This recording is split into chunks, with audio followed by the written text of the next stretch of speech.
Նա միշտ անտեսանելի էր, լուռ, գրասենյակի սառը պատերի մեջ։ Բայց այն անձրոտ գիշերը մի պարզ զրույց փոխեց ամեն ինչ։ Ընկերության ամենաանհասանելի տղամարդը նրան նկատեց առաջին անգամ, իսկապես, իրապես նկատեց։ Այն, ինչ անհնար էր, դարձավ անխուսափելի, այժմ հետդարձի ճանապարհ չկա։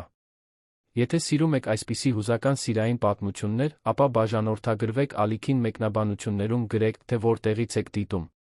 Ես շատ եմ ուզում իմանալ։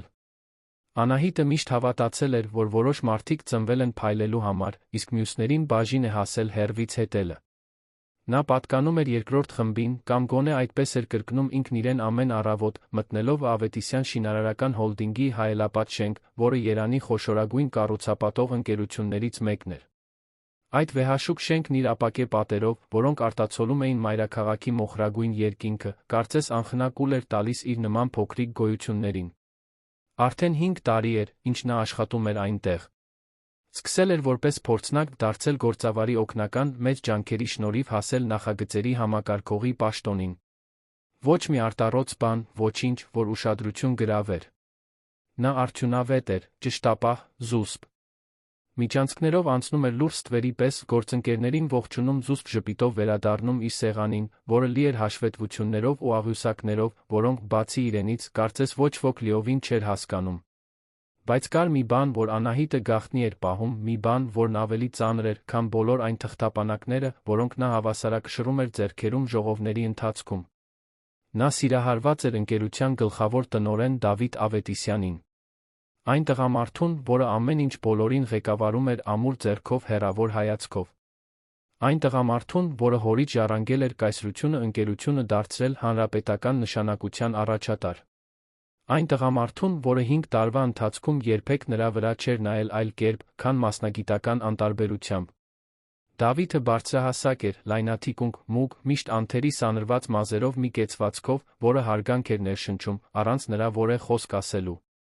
Նա կրում էր պատվերով կարված կոստյումներ, թանկարժեք ժամացույցներ ուներ այնպիսի տեսք, կարծես աշխարհի բեռն իր ուսերին լիներ, առանց բողոքելու։ 38 տարեկանում նա ամուրի էր, ցանկալի, բացարձակապես անհասանելի։ Անահիտը գիտեր, որ խենթություն է որե զգացմունք տածել նրա հանդեպ։ Բայց սիրտը համառ ու անհարմար, համառորեն արագանում էր ամեն անգամ, երբ նա մտնում էր սենյակ։ Մարտ ամսվա մի անձրոտ երեքշաբթի օր էր, երբ ինչ-որ բան սկսեց փոխվել։ Նոր գլխամասային գրասենյակի նախագծի ամփոփիչ ժողովը ձգվել էր աշխատանքային ժամից հետո։ Արդեն երեկոյան ժամը 9 էր, երբ վերջին տնօրենները լքեցին սենյակը, շտապողական հրաժեշտներ մրմնջալով։ Անահիտը մնաց, փաստաթղթերը կարգի բերելու, սուրճի դատարկ բաժակները հավաքելու, աթոռները շտկելու։ Նա միշտ էր այդպես անում։ Ոչ ոք չէր խնդրում, բայց նա զգում էր, որ իր պարտքն է ամեն ինչ կարգին պահել։ Երբ մտածեց, որ մենակ է, սենյակի խորքից լսեց Դավիթի խորը ձայնը. «Դուք միշտ մինչ ուշ մնում եք, այնպես չէ»։ Անահիտը վախեցած շրջվեց, քիչ մնաց գցեր ձեռքի թղթերի կույտը։ Նա հենվել էր պատին, ձեռքերը խաչած, բաճկոնը գցած աթոռի վրա։ Փողկապը թուլացրած էր, առաջին անգամ նա տեսավ նրան գրեթե մարդկային, գրեթե հոգնած տեսքով։ «Ես ուղղակի կարգի էի բերում, պարոն Ավետիսյան։ Կներեք, եթե ուշացրի»։ Նա ձեռքով ժեստ արեց, կարծես հեռացնելով պաշտոնականությունը։ «Դավիթ, կարող ես Դավիթ ասել, երբ մենակ ենք։ Պարոն Ավետիսյանը հայրս է»։ Անահիտը կուլ տվեց։ Նրանք երբեք չէին զրուցել խիստ անհրաժեշտից ավելին։ Նա միշտ եղել էր հեռավոր, գրեթե առասպելական կերպար, մեկը, ով հայտնվում էր ժողովներին, ստորագրում թղթեր, նորից անհետանում։ Հիմա այնտեղ սենյակի կիսախավարում, որը լուսավորված էր միայն դրսի քաղաքի լույսերով, նա այլ տեսք ուներ։ Ավելի մոտ, ավելի իրական։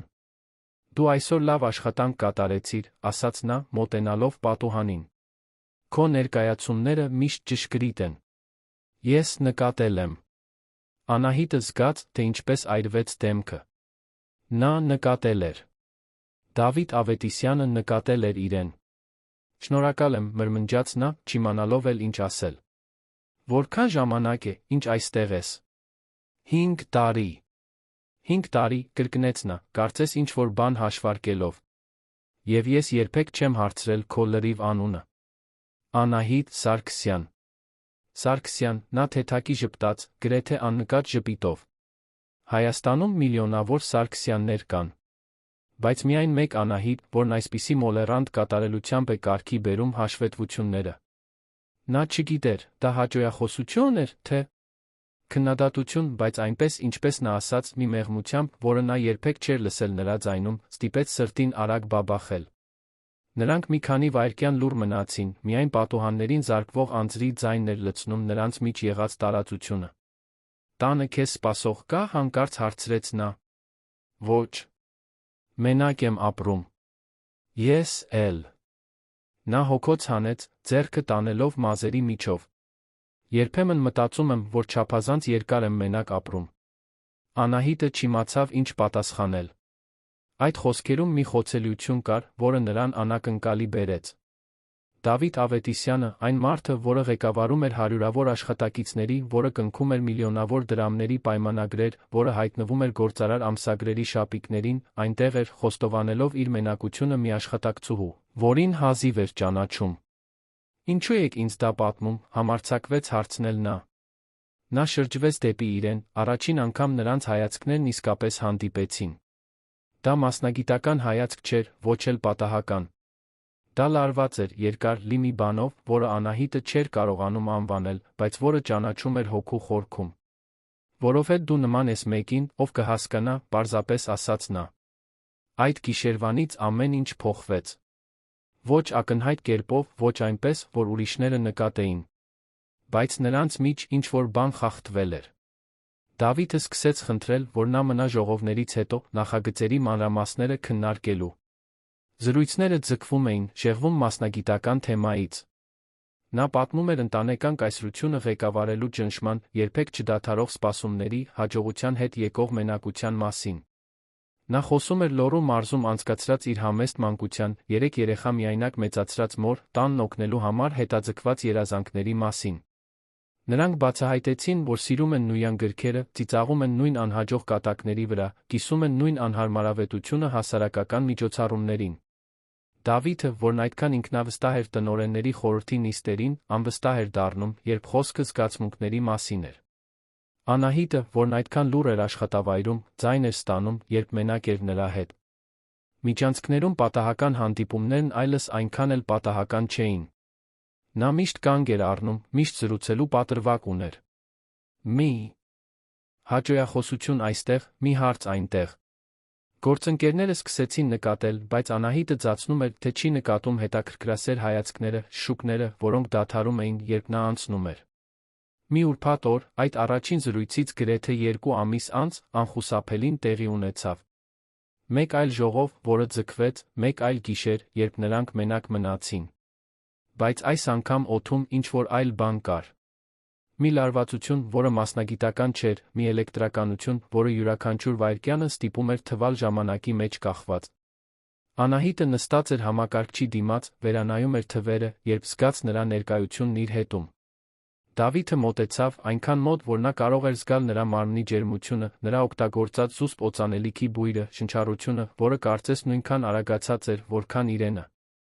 Անահիտ, ասաց նա կամաց, նա շրջվեց աթոռի վրա։ Նրանց դեմքերը սանտիմետրերի հեռավորության վրա էին։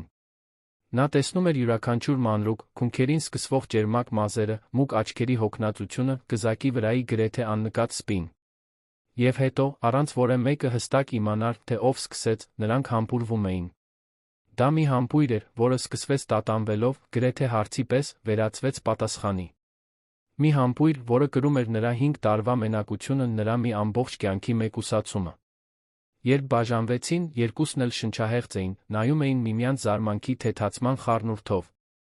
Չի կարելի, շշնջաց նա, բայց նույնիսկ դա ասելով, նրա ձեռքերը դեռ նրա ձեռքերի մեջ էին։ Գիտեմ, պատասխանեց նա, բայց հեռանալու փորձ չարեց։ Հետանքները կարող են սարսափելի լինել, պնդեց նա, փորձելով լինել այն բանականության ձայնը, որը երկուսն էլ պետք է լսեին։ Գիտեմ, կրկնեց նա, նրան քաշեց մեկ այլ համբույրի։ Այդ գիշեր նրանք հատեցին մի գիծ, որը գիտեին, որ չպետք է հատեին։ Բայց ճշմարտությունն այն է, որ երբեմն սիրտը բանականությունից թույլտվություն չի հարցնում։ Այն պարզապես զգում է, ցանկանում, տրվում։ Եվ նրանք տրվեցին հենց այնտեղ դատարկ նիստերի դահլիճում, երբ Երան քաղաքը դրսում թարթում էր իր հազարավոր լույսերը, անտարբեր այս անհավանական ու վտանգավոր սիրո ծննդի նկատմամբ։ Հաջորդ օրերին նրանք փորձեցին հեռավորություն պահպանել։ Չստացվեց։ Հաջորդ շաբաթներին սկսվեցին գաղտնի հանդիպումները։ Ընթրիքներ հեռավոր թաղամասերի ռեստորաններում, որտեղ ոչ ոք նրանց չէր ճանաչում։ Կարդալուց հետո ջնջված տեքստային հաղորդագրություններ։ Ընկերության միջանցքներում գողացված հայացքներ, որոնց հաջորդում էին ժամերով սպասումներ, մինչ նորից կարողանային մենակ լինել։ Դավիթը փոքրիկ բնակարան վարձեց արաբկիրում, հեռու իր շքեղ պենթհաուսից, հեռու հետաքրքրասեր հայացքներից։ Հենց այնտեղ էին հանդիպում 4 անպատմություն պատերի անանունության մեջ, որտեղ կարող էին լինել պարզապես Դավիթ ու Անահիտ, առանց ազգանունների, առանց պաշտոնների, առանց դատապարտումների։ Նա երբեք այսքան երջանիկ չէր եղել, խոստովանում էր նրան այն լուսաբացներին, երբ արթուն էին մնում, խոսելով ամեն ինչի ոչնչի մասին։ Անահիտը նույնպես։ Կյանքում առաջին անգամ զգում էր, որ ինչ-որ տեղի է պատկանում, որ ինչ-որ մեկի համար կարևոր է, բացի իրենից։ Բայց երջանկությունն իր գինն ուներ։ Մեղքի զգացումը մշտական էր։ Աշխատավայրում Անահիտը խուսափում էր գործընկերուհիների հայացքներից, հատկապես Սոնայից, գործադիր քարտուղարուհուց, որը 15 տարի աշխատում էր ընկերությունում, կարծես սկանդալների ռադար ուներ։ Չարախոս մեկնաբանություններն արդեն սկսել էին շրջանառվել, թե ոչ ոք ոչնչում վստահ չէր։ Ասում էին, որ նա փոխվել է, ավելի խնամված է, ավելի ցրված։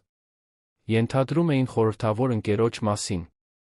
Դավիթն իր հերթին ընտանիքի ճնշումներին էր դիմակայում։ Մայրը, տիկին Հեղինեն, էլեգանտ ու ավանդապաշտ մի կին, անընդհատ պահանջում էր, որ նա հարմար կին գտնի։ Լավ ընտանիքից մեկին, իրենց սոցիալական շրջանակից մեկին, ով կհասկանար Ավետիսյան ազգանվան կշիռը։ Պաշտոնական ընթրիքներին նա թեկնածուներ էր ներկայացնում, ընկերների դուստրեր, այլ ընկերությունների ժառանգորդուհիներ։ Դավիթը քաղաքավարի ժպտում էր, բայց նրա սիրտը արդեն տեր ուներ։ Նա մի քանի անգամ փորձեց պատմել։ Քիչ մնաց մորը պատմեր Անահիտի մասին մի կիրակի կեսօրին, ընտանեկան առանձնատանը ճաշի ժամանակ։ Քիչ մնաց բացահայտեր իր կրտսեր եղբորը, Տիգրանին, որի հետ միշտ մտերիմ էր եղել։ Բայց ամեն անգամ խոսքերը մահանում էին կոկորդում։ Ինչպես բացատրել, որ սիրահարվել է մի աշխատակցուհու։ Ինչպես ստիպել ընտանիքին հասկանալ, որ նա տարբերվում է այն ամենից, ինչ իրենից սպասում էին։ Անահիտը նույնպես գաղտնիք էր պահում։ Նույնիսկ Լուսինեին, իր լավագույն ընկերուհուն համալսարանական տարիներից, չէր պատմել։ Երբ ընկերուհին հարցնում էր նրա աչքերի նոր փայլի մասին, Անահիտը շեղում էր թեման, պատրվակներ հորինում։ Վախը, որ ամեն ինչ կփլուզվի, ավելի մեծ էր, քան երջանկությունը կիսելու ցանկությունը։ Հենց այդ ժամանակ նրանք ամառանոց գնեցին Սանում, Երանից ոչ հեռու։ Մի թաքնված ապաստան, հեռու ամեն ինչից, բոլորից։ Հանգստյան օրերն անցկացնում էին այդ փոքրիկ դրախտում փակված, որտեղ կարող էին ձեռքի տված քայլել առանց վախի, որտեղ կարող էին պարզապես սիրահարված զույգ լինել, առանց ուսերի վրայով նայելու։ Այդպիսի փախուստներից մեկի ժամանակ, լիալուսնի գիշերը, երբ լիճը կարծես հեղուկ արծաթ լիներ, նրանք տրվեցին կրկին առանց հետանքների մասին մտածելու։ Ոչ մի պլանավորում, ոչ մի նախազգուշացում։ Կար միայն լիովին միանալու, այդ սերը լիակատար նվիրումով կնքելու ցանկությունը։ Նրանցից ոչ ոք չէր պատկերացնում, որ այդ գիշերը ընդմիշտ կփոխի ամեն ինչ։ Հաջորդ շաբաթները տարօրինակ էին Անահիտի համար։ Սկսվեց մի տարբերվող հոգնածությամբ, որը չէր անցնում գիշերային քնից հետո։ Հետո եկան առավոտյան սրտխառնոցները, որոնք նա վերագրում էր աշխատանքային սթրեսին։ Երբ դաշտանը չեկավ, փորձեց շատ չմտածել, բայց մտքի խորքում մի համառ ձայն նրան հանգիստ չէր տալիս։ Մի հինգշաբթի երեկոյան, աշխատանքից հետո, նա քաջություն հավաքեց, դեղատնից 3 թեստ գնելու։ Փակվեց իր բնակարանի լոգարանում, ձեռքերն այնքան էին դողում, որ հազիվ էր կարողանում պահել փոքրիկ սպիտակ պլաստմասսաները։ Արեց առաջին թեստը։ 2 գծիկ։ Մտածեց, որ սխալ է։ Արեց երկրորդը։ Նորից 2 գծիկ։ Երրորդը հաստատեց այն, ինչ նա արդեն գիտեր սրտի խորքում, բայց հրաժարվում էր ընդունել։ Նա հղի էր։ Աշխարհը կարծես կանգ առավ։ Անահիտը նստեց լոգարանի սառը հատակին, նայելով լվացարանի վրա շարված 3 դրական թեստերին, սկսեց լաց լինել։ Դրանք երջանկության արդյունքներ չէին։ Դրանք մաքուր խուճապի արդյունքներ էին։ Ինչպես պատմել Դավիթին։ Իսկ եթե նա մտածի, որ ինքը ամեն ինչ պլանավորել է, իսկ եթե նա իրեն աշխատանքից հանի, իսկ եթե հարաբերությունները խզի, բոլոր այն անվստահությունները, որոնք նա ամիսներ շարունակ պահել էր իր մեջ, միանգամից դուրս եկան, խեղդելով նրան վախի մեջ։ Նա թեստերը դրեց տուփի մեջ, դրեց պայուսակի խորքում, գնաց տուն։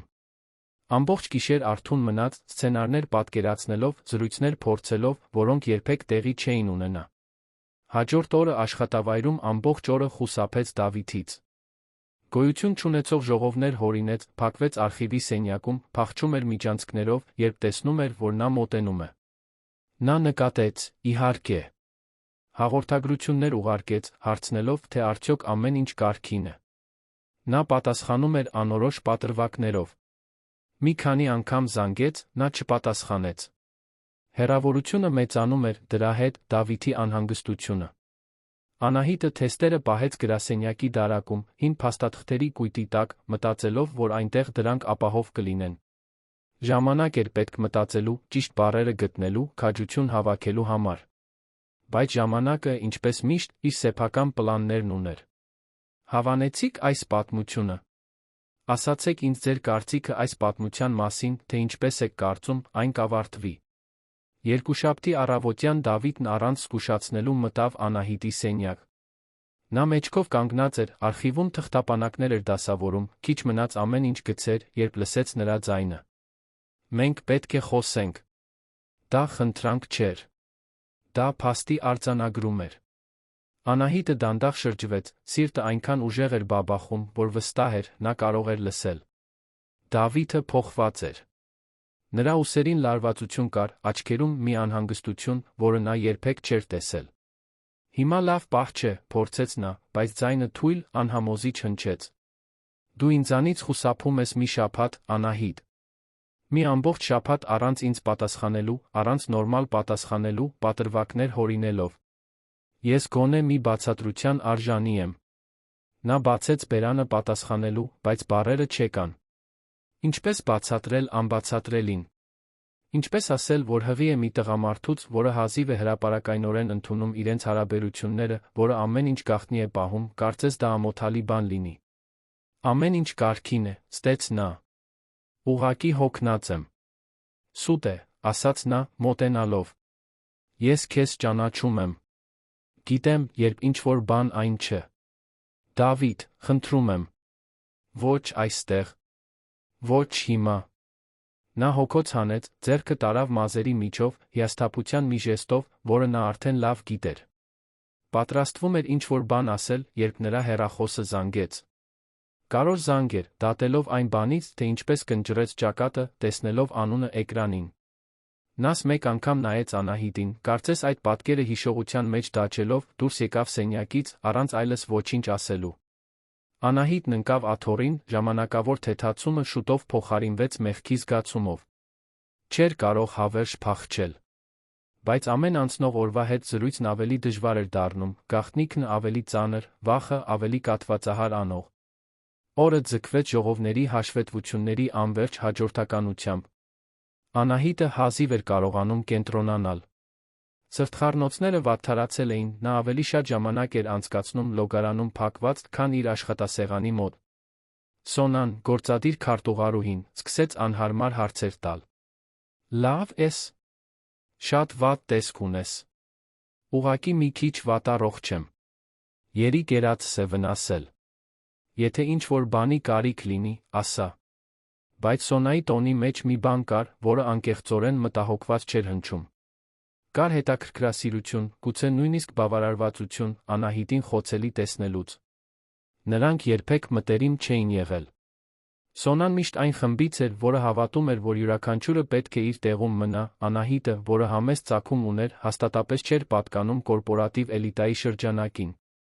Երեկոյան, երբ բոլորն արդեն գնացել էին, Անահիտը դեռ սենյակում էր, փորձելով ավարտել մի հաշվետվություն, որի վրա չէր կարողանում կենտրոնանալ։ Հենց այդ ժամանակ միջանցքում քայլեր լսեց։ Գիտեր, որ դրանք նրանն են։ Կճանաչեր այդ ամուր քայլվածքը ցանկացած վայրում։ Դավիթը մտավ առանց թակելու։ Իր հետից փակեց դուռը։ Եկ հիմա լուծենք այս հարցը, ասաց նա, ձայնն ավելի ամուր, քան Անահիտը պատրաստ էր լսել։ Դավիթ, ես ոչ։ Սկզբում դու ինձ կլսես։ Ես գիտեմ, որ մեր միջ այս ամենը բարդ է։ Գիտեմ, որ գաղտնի եմ պահում, գիտեմ, որ դա արդար չէ քո նկատմամբ։ Բայց ես կարծում էի, որ մենք իրական ինչ-որ բան ունենք։ Կարծում էի, որ վստահում ենք միմյանց։ Ունենք, շշնջաց նա։ Վստահում եմ քեզ։ Ապա ինչու ես ինձանից խուսափում։ Ինչու չես ասում, թե ինչ է կատարվում։ Արցունքները սկսեցին հոսել, նախքան նա կկարողանար կանխել դրանք։ Այդ շաբաթվա, բոլոր անքուն գիշերների, բոլոր չասված վախերի ողջ ծանրությունը միանգամից դուրս եկավ։ Դավիթը, տեսնելով նրա լացը, անմիջապես մեղմացավ։ Ծնկի իջավ նրա աթոռի կողքին, բռնեց նրա ձեռքերը։ Կներես։ Չէի ուզում քեզ ճնշել։ Ուղղակի անհանգստացած եմ։ Դու ինձ ատելու ես, հեկեկաց նա։ Անհնար է։ Դու կմտածես, որ ես ամեն ինչ պլանավորել եմ։ Անահիտ, ինչ ես ասում։ Նա պատրաստվում էր պատմել, երբ հասկացավ, որ մի քանի կարոր փաստաթուղթ է մոռացել իր սեղանին։ Դավիթը, դեռ փորձելով հասկանալ, վեր կացավ գնաց նրա սեղանի մոտ, սկսելով փնտրել։ Բացեց առաջին դարակը։ Երկրորդը։ Եվ հետո երրորդը, որտեղ հին թղթերն էին, մոռացված թղթապանակները։ Եվ հղիության 3 թեստերը։ Հաջորդած լռությունը խլացուցիչ էր։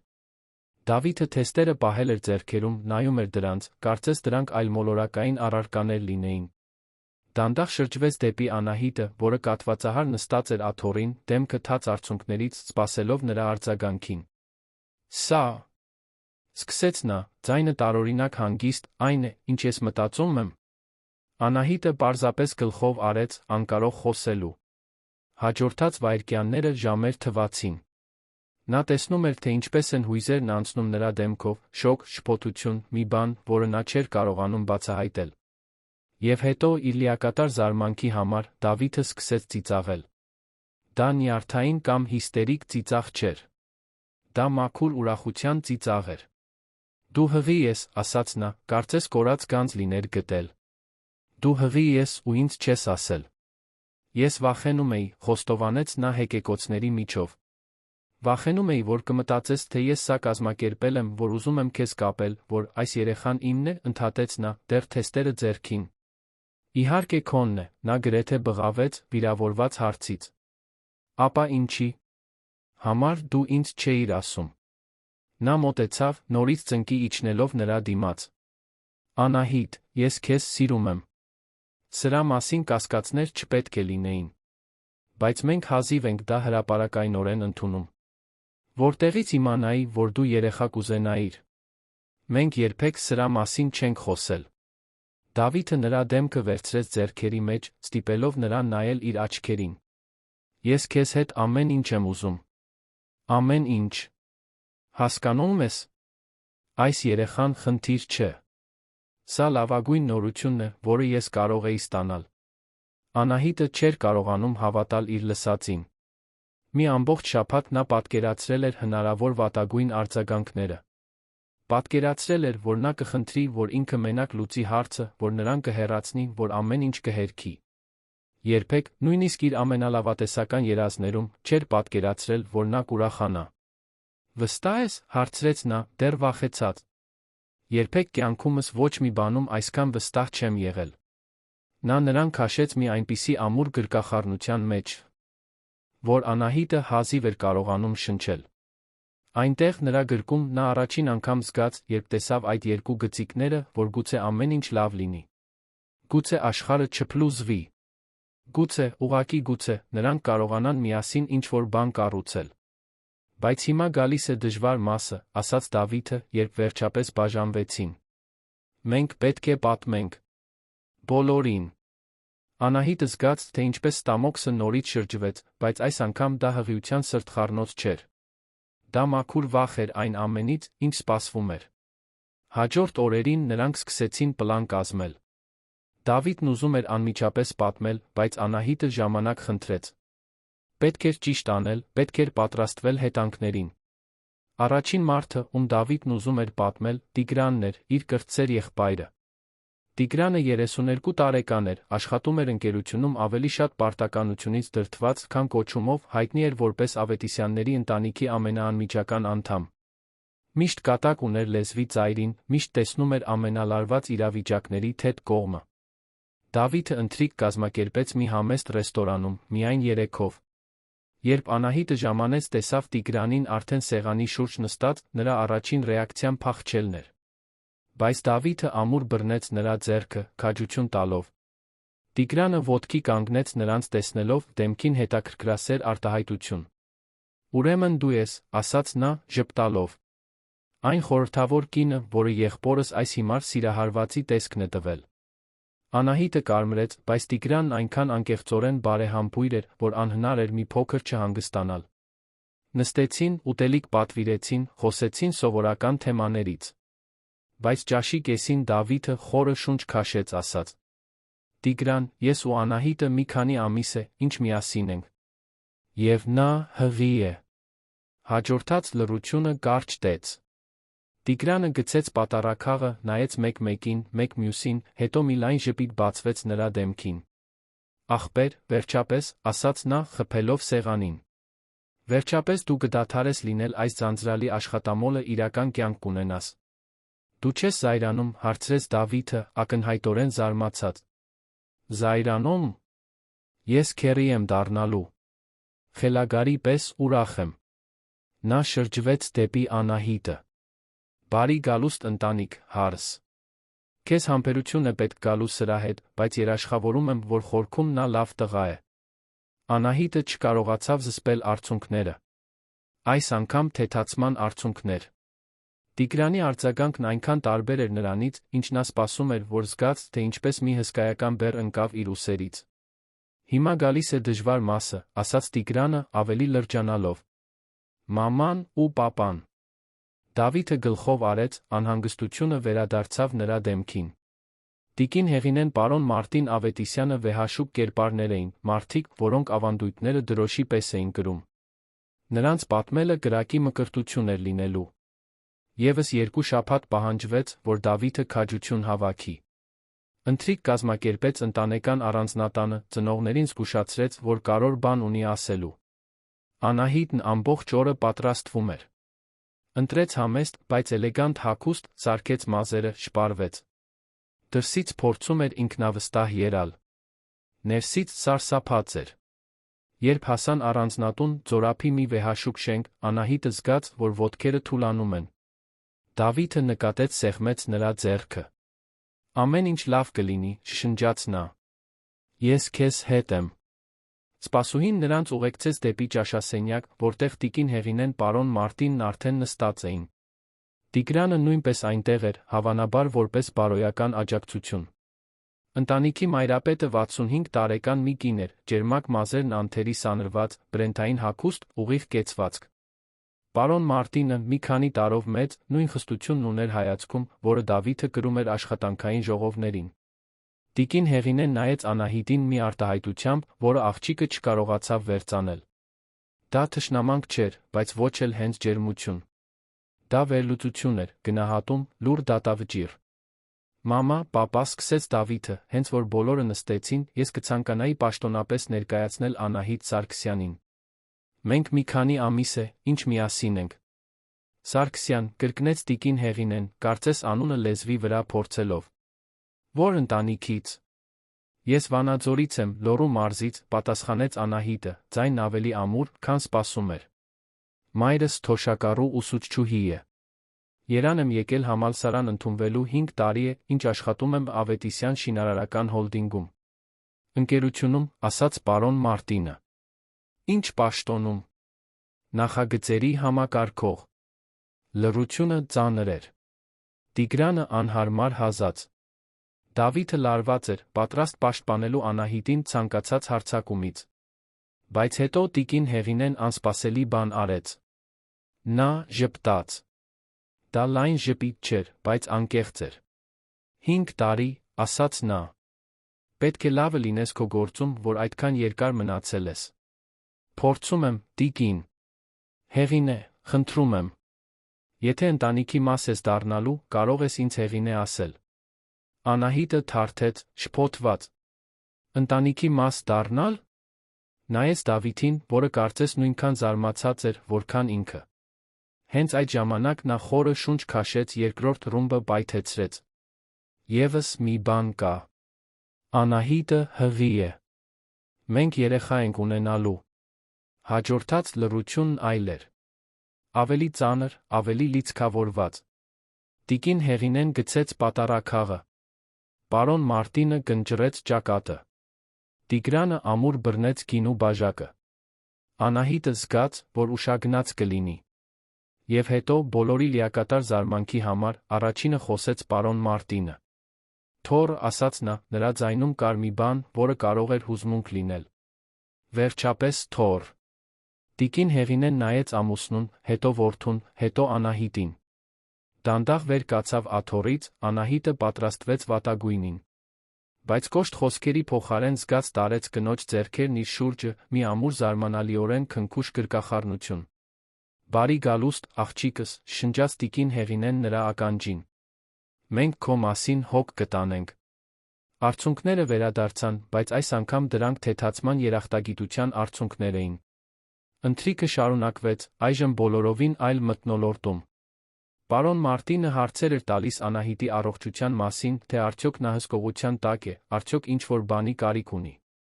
Տիկին Հեղինեն արդեն պլանավորում էր օժիտը, խոսում մանկաբույժների մանկաբարձուհիների մասին։ Տիգրանը գինով կենաց էր ասում, Անահիտին ամեն երկու նախադասությունից մեկը հարս անվանելով։ Տուն վերադառնալու ճանապարհին, մեքենայի մեջ, Անահիտը դեռ չէր հավատում տեղի ունեցածին։ Նրանք ինձ հավանեցին, ասաց նա, գրեթե անհավատությամբ։ Դավիթը ժպտաց, բռնելով նրա ձեռքը։ Ինչպես կարող էին չհավանել։ Դու հրաշալի ես։ Բայց ես այնքան էի վախենում։ Կարծում էի, մայրդ ինձ կդատապարտի, որ հայրդ կասի, թե ես բավականաչափ լավը չեմ։ Մայրս կարող է ավանդապաշտ լինել, բայց նա դաժան չէ։ Իսկ հայրս միշտ ուզել է պապիկ լինել։ Դու նրանց տվեցիր մի բան, որին նրանք տարիներով սպասում էին։ Անահիտը գլուխը դրեց նրա ուսին, վերջապես թույլ տալով իրեն հանգստանալ։ Ընտանիքն ընդունել էր։ Դա հսկայական քայլ էր։ Բայց դեռ մնում էր ամենադժվարը՝ ընկերությունը։ Գործընկերները։ Հանրային դատաստանը։ Եվ հետո, կարծես տիեզերքը լսեր նրա մտքերը, Դավիթի հեռախոսը զանգեց։ Սոնան էր, գործադիր քարտուղարուհին։ Զանգում էր կիրակի երեկոյան։ Դավիթը պատասխանեց, ճակատը գնճռած։ Պարոն Ավետիսյան, կներեք անհանգստացնելու համար, բայց մի բան կա, որ դուք պետք է իմանաք։ Ընկերությունում լուրեր են շրջանառվում։ Ձեր Անահիտի մասին։ Մարդիկ խոսում են։ Դավիթը ամուր սեղմեց ղեկը։ Ինչ տեսակի լուրեր։ Որ դուք սիրավեպ ունեք։ Որ նա փորձում է ձեր միջոցով ընկերությունում առաջ գնալ։ Մարդիկ շատ տհաճ բաներ են ասում։ Անահիտը լսեց ամեն ինչ։ Զգաց, թե ինչպես ստամոքսը նորից շրջվեց։ Գիտեր, որ սա տեղի է ունենալու։ Գիտեր, որ իրեն կդատապարտեն, կկասկածեն, կնվաստացնեն։ Բայց նույնիսկ սպասելով, ցավեց։ Ցավեց շատ ավելի, քան նա պատկերացնում էր, որ կարող էր ցավել։ Երկուշաբթին եկավ լարվածությամբ լի։ Անահիտը մտավ ընկերություն, զգալով բոլորի հայացքներն իր վրա։ Դրանք այլս պատահական հայացքներ չէին։ Դրանք հայացքներ էին, որոնք դատում էին, որոնք քննում էին, որոնք դատապարտում էին առանց ապացույցների։ Շշուկները դադարում էին, երբ նա անցնում էր, բայց վերսկսվում էին, հենց որ նա շրջվում էր։ Կարծես նա դարձել էր թափանցիկ, մի նույն ժամանակ, բոլորի ուշադրության կենտրոնը։ Սոնան ողջունեց մի ժպիտով, որը չէր հասնում աչքերին։ Ֆինանսական բաժնի գործընկերուհիները, որոնց հետ Անահիտը սովորաբար ճաշում էր, հանկարծ հրատապ գործեր ունեին։ Նույնիսկ Կարլան, նոր փորձնակը, որը միշտ բարեհամբույր էր, հայացքը փախցնում էր, երբ միջանցքում հանդիպում էին։ Դավիթը առավոտյան առաջին ժամին արտակարգ ժողով հրավիրեց տնօրինության հետ։ Անահիտը ներառված չէր, բայց գիտեր, թե ինչի մասին է խոսքը։ Նա պատրաստվում էր հրապարակայնացնել իրենց հարաբերությունները։ Պատրաստվում էր ամեն ինչ ստանձնել։ Նա ամբողջ առավոտն անցկացրեց իր գրասենյակում, անկարող կենտրոնանալ որևէ առաջադրանքի վրա, սպասելով անխուսափելիին։ Երեկոյան էր, երբ Դավիթը նրան կանչեց իր սենյակ։ Երբ մտավ, տեսավ, որ նա մենակ չէ։ Այնտեղ էր բժիշկ Ավգուստը, ընկերության իրավաբանը, նա Ռոբերտը, մարդկային ռեսուրսների տնօրենը։ Երկուսն էլ լուրջ արտահայտություն ունեին։ «Նստիր, Անահիտ», ասաց Դավիթը, նա հնազանդվեց, սիրտը արագ բաբախելով։ «Ես այսօր ամեն ինչ պատմեցի տնօրինությանը», սկսեց նա։ «Մեր մասին, երեխայի մասին։ Եվ մենք պետք է որոշումներ կայացնենք քեզ ընկերությունը պաշտպանելու համար»։ «Ինձ ինչից պաշտպանել», հարցրեց նա շփոթված։ «Լուրերից», պատասխանեց Ռոբերտը։ «Հովանավորչության ոտնձգության մեղադրանքներից, բոլոր այն իրավական հետանքներից, որոնք կարող է բերել գլխավոր տնօրենի աշխատակցուհու միջ հարաբերությունները։ Բայց մենք ոչ մի սխալ բան չենք արել», բողոքեց Անահիտը։ «Գիտենք», ասաց բժիշկ Ավգուստը, քնքշորեն։ «Բայց կորպորատիվ աշխարհում արտաքին տեսքը երբեմն ավելի կարևոր է, քան ճշմարտությունը։ Մենք պետք է թափանցիկ գործենք, ապագա դատական գործերից խուսափելու համար»։ «Ինչ եք առաջարկում», հարցրեց Դավիթը, ծնոտը լարված։ «Որ Անահիտը տեղափոխվի այլ բաժին», ասաց Ռոբերտը։ «Նախընտրելի է մի պաշտոնի, որտեղ նա ուղղակիորեն ձեզ չի ենթարկվի։ Այդպես մենք կխուսափենք ֆավորիտիզմի մասին ցանկացած հարցից»։ Անահիտը զգաց, կարծես գետինը փախավ ոտքերի տակից։ Նա իր կարիերան կառուցել էր այդ բաժնում։ Գիտեր յուրաքանչյուր նախագիծ, յուրաքանչյուր մանրուք, աշխատանքի յուրաքանչյուր նրբություն։ Եվ հիմա նրան հեռացնում էին ոչ թե անկարողության, այլ սխալ մարդուն սիրելու համար։ «Իսկ եթե ես չուզենամ տեղափոխվել», հարցրեց նա, փորձելով ձայնը ամուր պահել։ «Բոլորի համար ավելի լավ կլինի», ասաց բժիշկ Ավգուստը։ «Հատկապես քեզ համար։ Մարդիկ ամեն դեպքում կխոսեն, բայց գոնե չեն կարողանա ասել, որ դու հարաբերություններն օգտագործում ես մասնագիտական օգուտի համար»։ Դավիթը լուռ էր, նայում էր ձեռքերին։ Անահիտը գիտեր, որ նա ներքին պայքարի մեջ է։ Գիտեր, որ նա ուզում է իրեն պաշտպանել, բայց նա պարտականություններ ուներ ընկերության, բաժնետերերի, ընտանիքի ժառանգության հանդեպ։ «Լավ», ասաց նա վերջապես։ «Ես ընդունում եմ տեղափոխությունը»։ «Վստահ ես», հարցրեց Դավիթը, նայելով նրա աչքերին առաջին անգամ ժողովի սկզբից ի վեր։ «Այո»։ «Եթե դա է, ինչ պետք է արվի»։ Հաջորդ օրերին Անահիտին տեղափոխեցին ինստիտուցիոնալ հարաբերությունների բաժին, մեկ այլ հարկում, հեռու Դավիթից, հեռու այն ամենից, ինչ նա գիտեր։ Նրա նոր ղեկավարը Բեատրիսն էր, 40 անց մի կին, արդյունավետ հեռավոր։ Նա առաջին օրվանից հասկացրեց, որ իրեն չի հետաքրքրում Անահիտի անձնական կյանքը, այլ միայն արդյունքները։ Աշխատանքը տարբեր էր։ Ավելի քիչ տեխնիկական, ավելի շատ քաղաքական։ Անահիտն իրեն կորած, տեղից դուրս էր զգում, կարծես զրոյից էր սկսում։ Եվ մեկնաբանությունները շարունակվում էին։ Հիմա ասում էին, որ նրան հղիության պատճառով ավելի թեթ պաշտոնի են տեղափոխել, որ նա հատուկ վերաբերմունք է ստանում, որ նա արժանի չէ այնտեղ լինելու։ Նույնիսկ նրա նախկին գործընկերուհիները, երբ նրան հանդիպում էին վերելակում կամ ճաշարանում, սառն էին։ Միայն Լուսինեն, նրա համալսարանական ընկերուհին, որը չէր աշխատում ընկերությունում, շարունակում էր լինել նրա անվերապահ դաշնակիցը։ «Դու պետք է դուրս գաս այս ընկերությունից», ասաց Լուսինեն մի օր, երբ հանդիպեցին սուրճ խմելու։ «Այս միջավայրը քեզ ոչնչացնում է։ Ես չեմ կարող պարզապես դուրս գալ։ Ինձ աշխատանք է պետք։ Ես երեխա եմ ունենալու։ Դավիթը քեզ անօգնական չի թողնի։ Նա բավականաչափ գումար ունի, որ սա գումարի մասին չէ», ընդհատեց Անահիտը։ «Սա իմ մասին է։ Իմ անկախության։ Ես քրտնաջան աշխատել եմ հասնելու այնտեղ, որտեղ հասել եմ։ Ես ամեն ինչ դեն չեմ նետելու։ Բայց ինչ գնով։ Նայիր քեզ։ Դու հյուծված ես, սթրեսի մեջ։ Սա չի կարող լավ լինել երեխայի համար»։ Անահիտը գիտեր, որ ընկերուհին ճիշտ է։ Սրտխառնոցները վատթարացել էին սթրեսից։ Վատ էր քնում, քիչ էր ուտում, ապրում էր մշտական անհանգստության վիճակում։ Բայց համառությունն ավելի ուժեղ էր։ Չէր պատրաստվում թույլ տալ, որ ուրիշների դատողությունները իրեն հանեն այն տեղից, որը նվաճել էր սեփական արժանինքներով։ Տանը Դավիթի հետ հարաբերությունները նույնպես սկսեցին զգալ ճնշումը։ Նրանք դեռ գրեթե ամեն օր տեսնվում էին, բայց հանդիպումները տարբեր էին։ Մի լարվածություն կար, որը նախկինում չկար։ Վիճում էին մանրուքների շուրջ, որոնք մեծանում էին հոգնածության սթրեսի պատճառով։ Մի գիշեր, աշխատավայրում մեկնաբանությունների հետ վարվելու վերաբերյալ հատկապես թեժ վեճից հետո, Անահիտը նստեց լոգարանի հատակին լաց եղավ։ Լաց եղավ ամբողջ իրավիճակի համար, միայնակ զգալու համար, թե ուղեկցությամբ էր, մի երեխա կրելու համար, որը պետք է ուրախության պատճառ լիներ, բայց կարծես միայն ամեն ինչ բարդացնում էր։ Դավիթը նրան գտավ այնտեղ, գծկված լվացարանի լոգարանի մեջ, աչքերը կարմրած։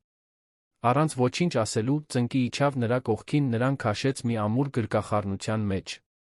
«Կներես», շշնջաց նա։ «Կներես, որ այս ամենը այսքան դժվար է։ Դա քո մեղքը չէ։ Այո։ Իմն է։ Ես քեզ դրեցի այս իրավիճակի մեջ։ Պետք է մեր հարաբերությունները հրապարակային դարձնեի հենց սկզբից։ Չպետք է վախենայի, թե ուրիշներն ինչ կմտածեն։ Մենք երկուսս էլ վախենում էինք։ Միայն դու չէիր»։ Նրանք այդպես մնացին երկար րոպեներ, պարզապես իրար պահելով, թույլ տալով, որ լռությունը բուժի այն, ինչ բառերը չէին կարողանում։ Հենց այդ ժամանակ Դավիթն ասաց մի բան, որը կփոխեր ամեն ինչ։ «Եկ դուրս գանք երանից»։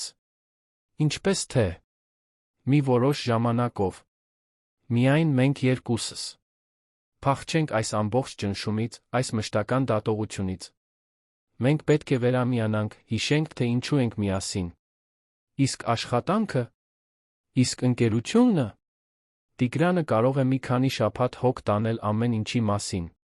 Արդեն ժամանակն է, որ նա ավելի շատ պատասխանատվություն ստանձնի»։ Նա վեր կացավ, ձեռքը մեկնելով նրան օգնելու։ «Գնանք ամառանոց։ Կմնանք այնտեղ, մինչ դու քեզ ավելի լավ զգաս, մինչ մի ճանապարհ գտնենք այս ամենի հետ վարվելու»։ Անահիտը տատանվեց, բայց գաղափարը գայթակղիչ էր։ Փախչել ամեն ինչից, նույնիսկ ժամանակավորապես, թվում էր հենց այն, ինչ իրեն պետք էր։ Գլխով արեց, շաբաթներ անց առաջին անգամ իսկապես ժպտաց։ Մեկ շաբաթ անց նրանք սանում էին։ Ամառանոցը կատարյալ ապաստան էր, հեռու դատող հայացքներից, չարախոս մեկնաբանություններից, մշտական ճնշումից։ Արթնանում էին ալիքների ձայնից, օրերն անցկացնում էին ափով քայլելով, միասին ուտելիք պատրաստելով, ապագայի մասին խոսելով։ Հենց այնտեղ նրանք սկսեցին իրական պլաններ կազմել։ Միասին ընտրեցին երեխայի անունը։ Միքայել, եթե տղա լիներ։ Սոֆիա, եթե աղջիկ։ Քննարկեցին կրթության այն արժեքների մասին, որոնք ուզում էին փոխանցել, այն ընտանիքի տեսակի մասին, որը ուզում էին լինել։ Դավիթը բացահայտեց վախեր, որոնք երբեք չէր կիսել։ Վախ բացակահայր լինելուց, ինչպես իր սեփական հայրն էր եղել։ Վախ ընկերությունն ու ընտանիքը հավասարակշռել չկարողանալուց։ Վախ Անահիտի հետ ձախողվելուց, այն ուղեկիցը չլինելուց, որին նա արժանի էր։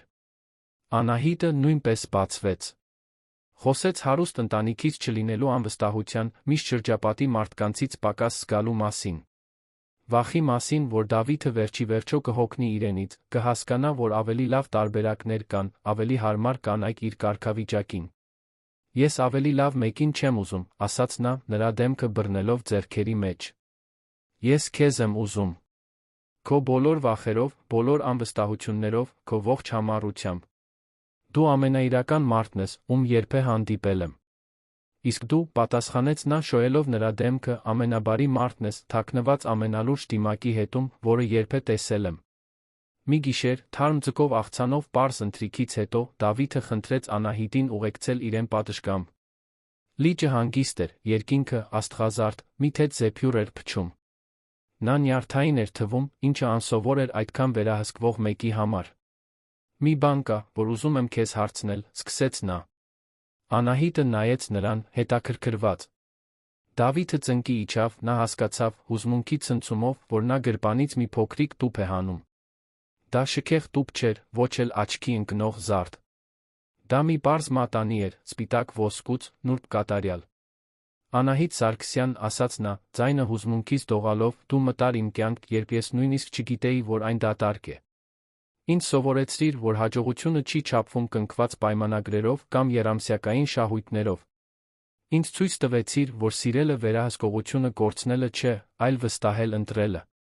Դու կրում ես մեր երեխային, դիմակայում ես դատողությունների, որոնց արժանի չես, այնուամենայնիվ շարունակում ես լինել ամենաուժեղ մարդը, ում ճանաչում եմ։ Ես քեզ սիրում եմ։ Եվ ուզում եմ իմ կյանքի մնացած մասն անցկացնել դա ապացուցելով։ Կամուսնանաս ինձ հետ։ Արցունքներն ազատ հոսում էին Անահիտի դեմքով։ Դրանք տխրության կամ վախի արցունքներ չէին, դրանք մաքուր երջանկության արցունքներ էին։ Գլխով արեց, անկարող խոսելու, Դավիթը մատանին դրեց նրա մատին։ Այն կատարյալ էր։ Այո, վերջապես կարողացավ ասել նա։ Այո, ես կամուսնանամ քեզ հետ։ Նա նրան քաշեց մի համբույրի, որը տարբերվում էր մյուս բոլորից։ Դա մի համբույր էր, որը կնքում էր մի պարտավորություն, որը խոստանում էր ապագա, որն առանց խոսքերի ասում էր, որ չնայած բոլոր խոչընդոտներին, նրանք միասին են լինելու։ Հաջորդ օրերին նշանադրության լուրը տարածվեց։ Տիկին Հեղինեն հուզվեց, պնդեց, որ նշանադրության խնջույք կազմակերպի, հենց որ վերադառնան։ Պարոն Մարտինը շնորհավորեց որդուն, ասաց, որ ժամանակն է, որ նա կայանա։ Տիգրանը հաղորդագրություն ուղարկեց, ասելով, որ արդեն ընտրում է խաչեղբոր ճառը։ Բայց ամեն ինչ ծաղիկներ չէր։ Վերադառնալով Երան, վերադառնալով իրականություն, խնդիրները դեռ այնտեղ էին։ Ընկերությունը, մեկնաբանությունները, ճնշումը։ Հիմա, սակայն, Անահիտն իրեն այլ կերպ էր զգում։ Ավելի ուժեղ։ Վստահ էր, որ մենակ չէ, որ իր կողքին մեկը կա, որը պատրաստ է ցանկացած փոթորիկի դիմակայել իր հետ։ Հղիությունն առաջ էր գնում։ Փորը մեծանում էր։ Բժշկական այցելությունները դարձան սովորական։ Դավիթը գնում էր բոլորին, առանց բացառության։ Կարևոր չէր, թե նա կարևոր ժողով ուներ, թե հրատապ հանձնարարություն։ Երբ երեխային ուլտրաձայնային հետազոտությամբ տեսնելու, սրտի բաբախյունը լսելու օրն էր, ուրիշ ոչինչ կարևոր չէր։ Հենց այդպիսի այցելություններից մեկի ժամանակ, արդեն հղիության 5-րդ ամսում, նրանք իմացան սեռը։ Տղա։ Միքայել։ Այն անունը, որը միասին էին ընտրել այն գիշեր լճի ափին։ Դավիթը չկարողացավ զսպել արցունքները, երբ բժշկուհին հայտարարեց։ Նա այնքան ուժեղ բռնեց Անահիտի ձեռքը, որ նա բողոքեց, բայց ժպտում էր։ Մենք որդի ենք ունենալու, կրկնեց նա մի քանի անգամ տուն վերադառնալու ճանապարհին։ Մեր որդին։ Այո, ասաց Անահիտը, ձեռքը բնազդաբար տանելով փորին։ Այո։ Այդ գիշեր, անկողնում պառկած Դավիթի ձեռքերն Անահիտի փորին, զգալով երեխայի առաջին հարվածները, նրանք վերջապես թույլ տվեցին իրենց երազել առանց վախի։ Երազեցին ծիծաղով լի տան, ծույլ կիրակիների, առաջին քայլերի առաջին բառերի մասին։ Երազեցին մի ընտանիքի մասին, որը չէր հետում ավանդական կանոններին, բայց կառուցված էր իսկական սիրով։ Բայց տիեզերքը, ինչպես միշտ, իր սեփական պլաններն ուներ։ Եվ ոչ բոլորն էին հեշտ։ Հղիության 7-րդ ամիսը անսպասելի բարդություններ բերեց։ Անահիտի մոտ սկսվեցին վաղաժամ կծկումներ, բարձր ճնշում, չափազանց այտուցներ։ Բժշկուհին խորհուրդ տվեց բացարձակ հանգիստ։ Ոչ մի սթրես, ոչ մի աշխատանք, միայն հանգիստ մշտական հսկողություն։ Դա այն պատրվակն էր, որն Անահիտին պետք էր, վերջապես ընկերությունից հեռանալու համար։ Հեշտ չէր ընդունել, որ պետք է դադարեցնել, որ իր մարմինը օգնություն է խնդրում։ Բայց երբ տեսավ Դավիթի աչքերում անկեղծ անհանգստությունը, երբ զգաց, որ Միքայելը անհանգիստ շարժվում է իր ներսում, հասկացավ, որ պետք է իրենց առողջությունն առաջին տեղում դնի։ Դավիթը իր պենթհաուսի սենյակներից մեկը վերածեց իսկական սրբավայրի։ Անձնական բուժքույր վարձեց, օրվա ընթացքում Անահիտին հետելու համար, սենյակը լցրեց գրքերով, ֆիլմերով, այն ամենով, ինչը կարող էր նրան զբաղեցնել, առանց սթրես։ Պատճառելու։ Ինքը հնարավորության դեպքում տնից էր աշխատում, մերժում էր գործուղումները, պատվիրակում ժողովները։ Ավետիսյանների ընտանիքը մոբիլիզացվեց այնպես, որ զարմացրեց Անահիտին։ Տիկին Հեղինեն գրեթե ամեն օր գալիս էր տնական ապուրներով, թխվածքներով, իր պատրաստած քաղցրավենիքով։ Պարոն Մարտինը միշտ այդքան լուրջ նվերներ էր բերում երեխայի համար, մանրիկ շորիկներ, զարգացնող խաղալիքներ։ Տիգրանը ծիծաղելի տեսանյութեր էր ուղարկում, Անահիտին ծիծաղեցնելու համար, զանգում էր վատ կատակներ պատմելու, ամեն ինչ նրան լավ տրամադրության մեջ պահելու համար։ Նույնիսկ Լուսինեն դարձավ մշտական ներկայություն, ամբողջ կեսօրերն անցկացնելով ընկերուհու հետ, սերիալներ դիտելով, եղունգները ներկելով, կյանքի մասին խոսելով։ Հենց այդ պահերին էր Անահիտը հասկանում, որ չնայած այն ամենին, ինչի միջով անցել էր, չնայած դատողություններին, դժվարություններին, նա թանկարժեք բան էր կառուցել։ Նա ընտանիք ուներ։ Ոչ թե այն, որտեղ ծնվել էր, այլ այն, որն ընտրել էր։ Եվ որն իրեն էր ընտրել։ Վերջին շաբաթները անհանգստության սպասման խառնուրդ էին։ Անահիտը հազիվ էր քնում, ոչ թե հղիության անհարմարությունից, այլ Միքայելին վերջապես հանդիպելու հուզմունքից։ Ժամերով պատկերացնում էր, թե ինչպիսին կլինի նրա դեմքը, արդյոք կունենա հոր մուգ աչքերը, արդյոք կժառանգի իր ժպիտը։ Դավիթն իր հերթին հուզական ճոճանակի վրա էր։ Երբեմն էյֆորիայի մեջ, երբեմն սարսափած սպասվող պատասխանատվությունից։ Մի երեքշաբթի լուսադեմին, նախատեսված ժամկետից 3 շաբաթ առաջ, ամեն ինչ սկսվեց։ Անահիտն արթնացավ, զգալով մի այլ ցավ, ավելի ուժեղ, ավելի կանոնավոր։ Փորձեց անտեսել, մտածելով, որ դրանք պարզապես մարզական կծկումներ են, որոնք ունենում էր։ Բայց երբ պտղաջրերը պայթեցին, ամբողջությամբ թրջելով սավանը, հասկացավ, որ ժամանակն է։ Դավիթ, կանչեց նա, թափահարելով կողքին քնած ամուսնուն։ Դավիթ, արթնացիր։ Հիմա է։ Նա ցատկեց անկողնուց, կարծես էլեկտրական հարված ստացած լիներ։ Սայթաքեց սեփական ոտքերի վրա, ծունկը խփեց պահարանի անկյունին, բայց կարծես չզգաց։ Նա լիակատար խուճապի մեջ էր։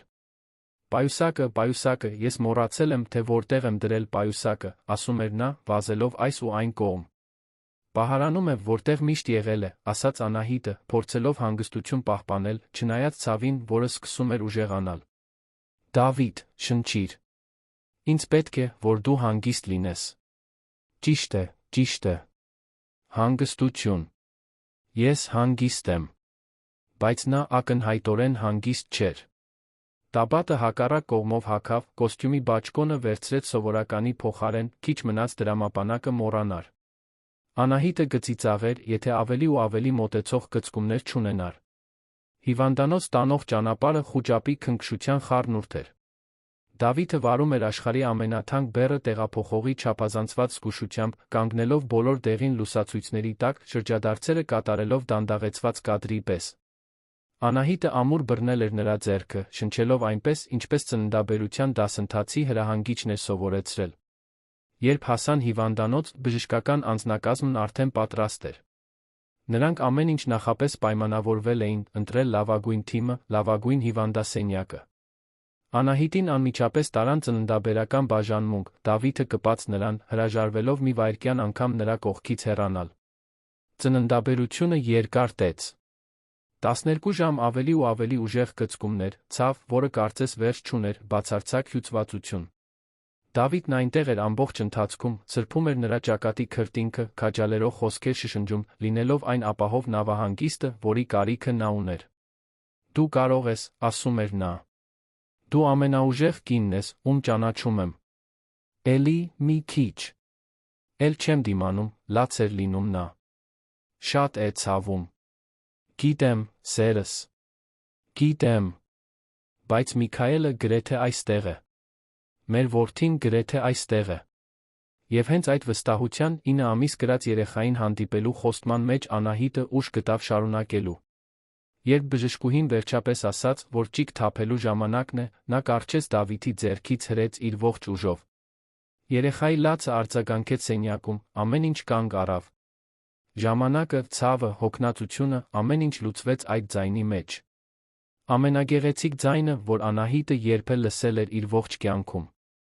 Բուժքույրը Միքայելին դրեց նրա կրծքին մի մանլիկ, կարմիր, կատարյալ արարած։ Եվ Անահիտը նայեց այդ փոքրիկ դեմքին, զգաց մի այնպիսի ճնշող սեր, որ չգիտեր, թե ունակ է զգալու։ Դավիթը բացահայտ լաց էր լինում, առանց թաքցնելու փորձի։ Դիպավ որդու գլխին մի քնքշությամբ, որը հակասում էր նրա մեծ ձեռքերին։ Նայեց Անահիտին մաքուր պաշտամունքի արտահայտությամբ։ Դու արեցիր դա, ասաց նա։ Դու մեր որդուն աշխարհ բերեցիր։ Մենք արեցինք, ուղեց նա, ժպտալով չնայած հոգնածությանը։ Մենք երեքս։ Հիվանդանոցում առաջին օրերը մշտական հարմարվողականություն էին։ Սովորել կրծքով կերակրել, տակտիրներ փոխել, լացը հանգստացնել, հասկանալ տարբեր տեսակի լացերը։ Դավիթը իրավասու գործադիրի կորած առաջնեկ հոր զվարճալի խառնուրդ էր։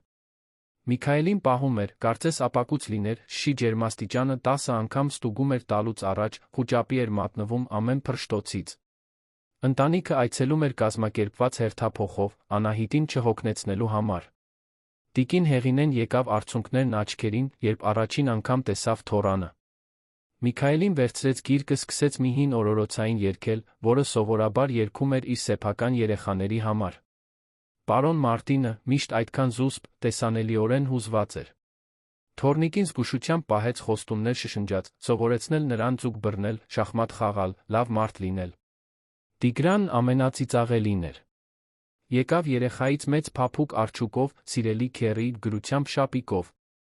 Հազար լուսանկար արեց, արդեն պլանավորելով սոցիալական ցանցերը ողողել, բայց Դավիթը նրան հիշեցրեց, որ պայմանավորվել էին պահպանել երեխայի գաղտնիությունը։ Գոնե առաջին ամիսներին։ Լուսինեն բերեց մի լուսանկարների ալբոմ, որն ինքն էր հավաքել, յուրաքանչյուր առաջին պահը գրանցելու համար տեղերով։ Առաջին ծիծաղ, առաջին ատամ, առաջին բառ։ Գրկեց Անահիտին զգուշությամբ չվնասելու համար, ասաց, որ հպարտ է ընկերուհու ուժով։ 5-րդ օրը տուն գնալու ժամանակն էր։ Անահիտը նյարդայնանում էր։ Հիվանդանոցում բուժքույրեր կային, մոտակայքում բժիշկներ, անվտանգություն։ Տանը լինելու էին միայն ինքը, Դավիթը, Միքայելը։ Բայց երբ նրանք անցան պենթհաուսի դուռը երեխայի հետ մանկասայլակով, ինչ-որ բան փոխվեց։ Դա այլս միայն Դավիթի տունը չէր։ Դա նրանց տունն էր։ Բոլորի։ Առաջին ամիսները ջոջանակ էին։ Անքուն գիշերներ, անսպոպ լացեր, կեղտոտ տակտիրներ ցանկացած ժամի։ Դավիթը սովորեց գործել 3 ժամ քնով, փակ աչքերով շշեր պատրաստել, տակտիրներ փոխել, գործընկերների հետ հեռախոսով խոսելիս։ Անահիտը բացահայտեց մի ուժ, որը չգիտեր, թե ունի 1000 մասի բաժանվելու ունակություն, ամեն ինչ հասցնելու համար։ Բայց նրանք նա մաքուր կախարդանքի պահեր ունեցան։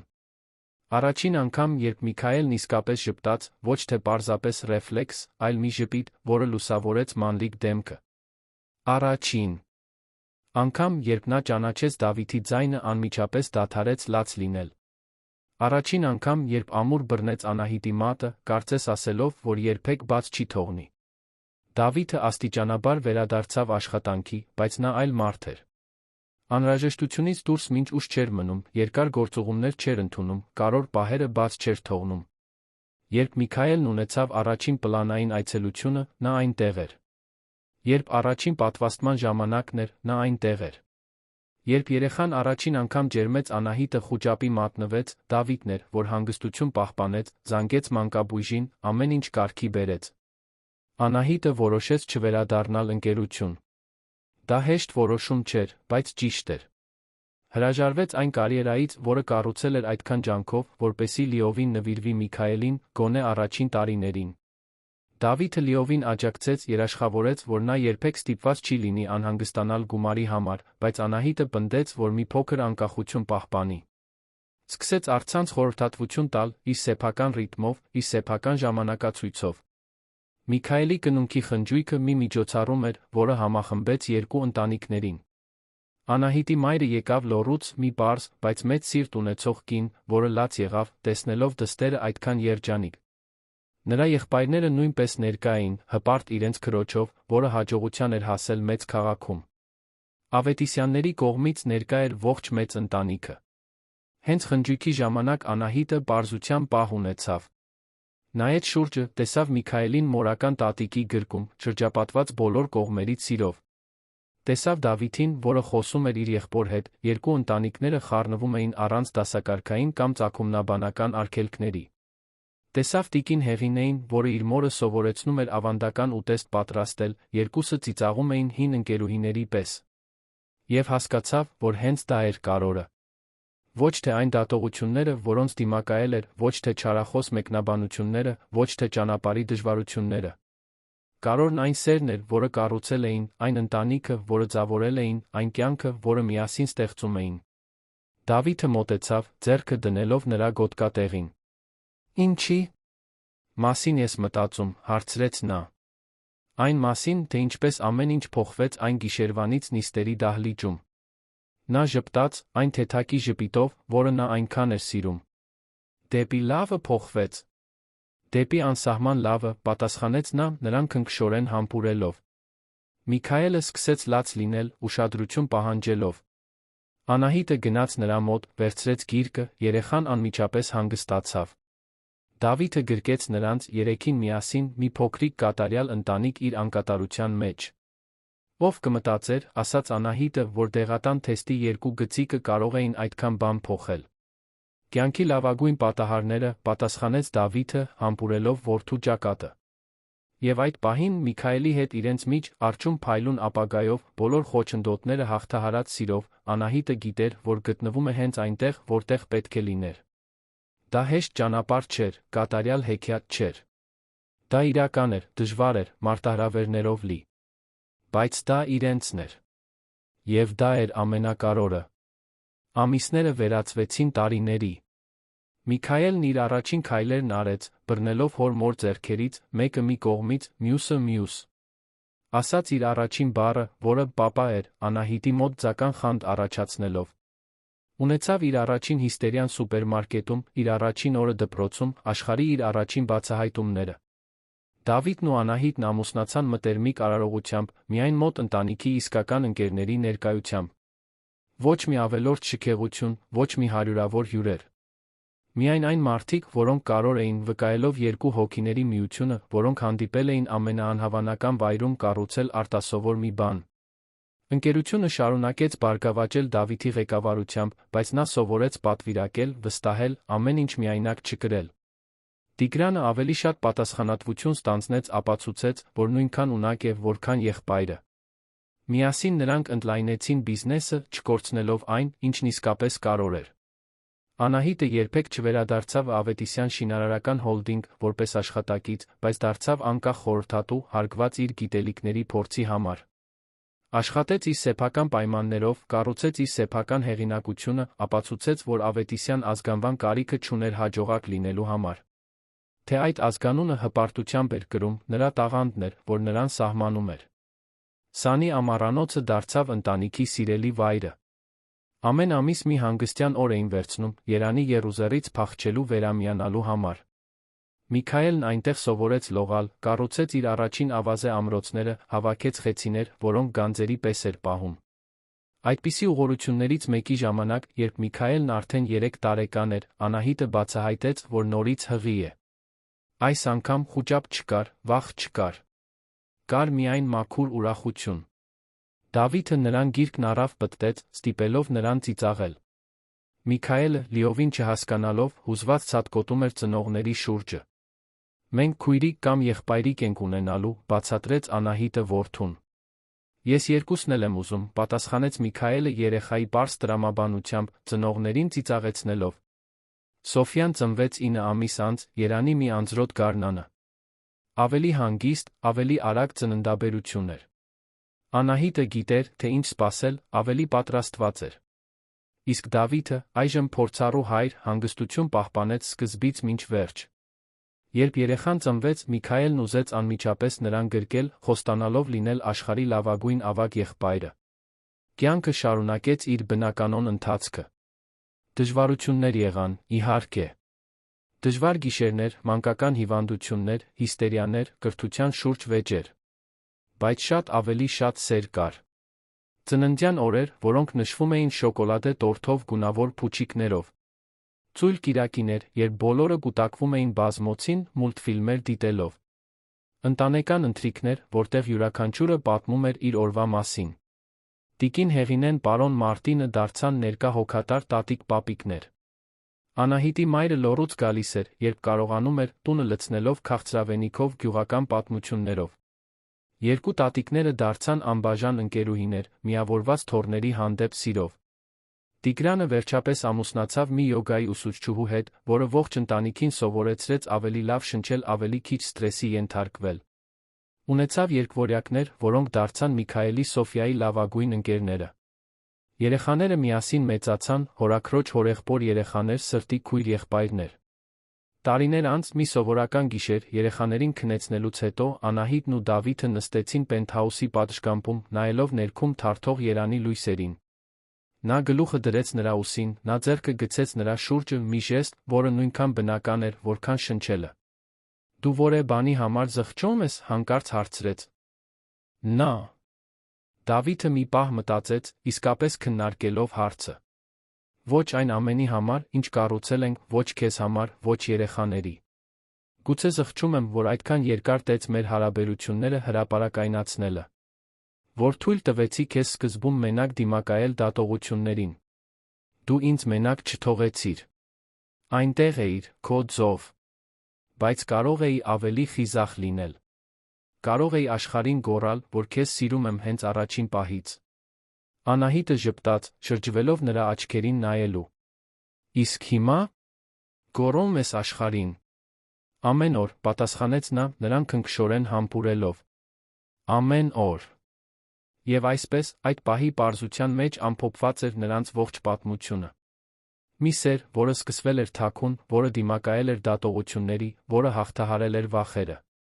Մի սեր, որն ուժեղացել էր դժվարությունների մեջ, որը խորը արմատներ էր գցել, որը ծաղկել էր մի գեղեցիկ տական բանի։ Հղիության թեստի երկու գծիկը փոխեցին երկու կյանքի ուղղությունը։ Անտեսանելի օգնականին միայնակ գլխավոր տնօրենին վերածեցին լիարժեք ընտանիքի։ Ապացուցեցին, որ իսկական սերը չի հետում կորպորատիվ արարողակարգի կանոններին, չի հարգում սոցիալական դասակարգային տարբերությունները, չի վախենում ուրիշների դատողություններից։ Երբեմն կյանքը մեզ զարմացնում է հենց այն ժամանակ, երբ մենք ամենաշատն ենք դրա կարիքն ունենում։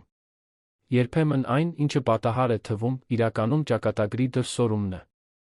Եվ երբեմն ուղղակի երբեմն երջանիկ ավարտը կատարյալ հեքիաթ չէ, այլ իրական պատմություն, թերություններով, դժվարություններով, բայց կառուցված անկեղծ սիրով։ Անահիտը նայեց Դավիթին այն գիշեր, քաղաքի լույսերն արտացոլվում էին նրա աչքերում, բացարձակ վստահությամբ գիտեր, որ ոչինչ չէր փոխի։ Ոչ դատողությունները, ոչ արցունքները, ոչ անքուն գիշերները։ Որովհետև այդ ամենը յուրաքանչյուր դժվար պահ, յուրաքանչյուր հաղթահարված խոչընդոտ նրանց բերել էր այստեղ։ Այդ պատշգամբ, այդ գրկախառնություն, այդ ընտանիք։ Եվ դա արժեր յուրաքանչյուր վայրկյանը։ Միքայելն ու Սոֆյան հանգիստ քնած էին իրենց սենյակներում, երեխայի երազներ տեսնելով։ Հարան սենյակում կյանքը բաբախում էր յուրաքանչյուր մանրուքի մեջ, պատի յուրաքանչյուր լուսանկարի, հատակին սփռված յուրաքանչյուր խաղալիքի մեջ։ Դա կազմակերպված անկարգություն էր, սիրառատ քաոս, կատարյալ անկատարություն։ Եվ Անահիտը, որը մի օր իրեն անտեսանելի էր համարում ընկերության միջանցքներում, այժմ գիտեր, որ տեսանելի է։ Տեսանելի այն տղամարդու կողմից, ում սիրում էր, այն երեխաների կողմից, որոնց մեծացնում էր, այն ընտանիքի կողմից, որն իրեն ընդունել էր։ Ոչ թե կատարյալ լինելու համար, այլ հենց այնպիսին լինելու, ինչպիսին կար։ Եվ դա, բացահայտեց նա, ավելին էր, քան բավարար։ Դա ամեն ինչ էր։ Պատմության ավարտը։ Սիրելի ունկնդիրներ, հուսով ենք, որ Անահիտի Դավիթի պատմությունը հուզեց ձեր սրտերը։ Եթե դուք հուզվեցիք նրանց ճանապարհորդությամբ այն առաջին գիշերվանից նիստերի դահլիճում մինչ նրանց կառուցած գեղեցիկ ընտանիքը, դրեք ձեր հավանումը, բաժանորդագրվեք ալիքին մեկնաբանություններում պատմեք, թե ինչն ամենաշատը տպավորեց ձեզ այս պատմության մեջ։ Արդյոք դա այն պահն էր, երբ Դավիթը գտավ թեստերը։ Ամուսնության առաջարկը լճի ափին։ Միքայելի ծնոնդը։ Ուզում ենք իմանալ, թե որ մասն ամենաշատը հասավ ձեր սրտին։ Ամեն օր մենք բերում ենք այսպիսի հուզական պատմություններ, որոնք բացահայտում են իսկական սիրո մարտահրավերներն ու հաղթանակները, որոնք մեզ ցույց են տալիս, որ ճանապարհը միշտ չէ, որ հեշտ է, բայց երբ այն իրական է, արժե յուրաքանչյուր արցունք, յուրաքանչյուր ժպիտ, յուրաքանչյուր պահ։ Շնորհակալություն մեզ հետ այս հուզիչ ճանապարհորդությանը միանալու համար։ Սպասում ենք ձեզ հաջորդ դրվագում, ձեր սիրտը տաքացնող նոր պատմությամբ։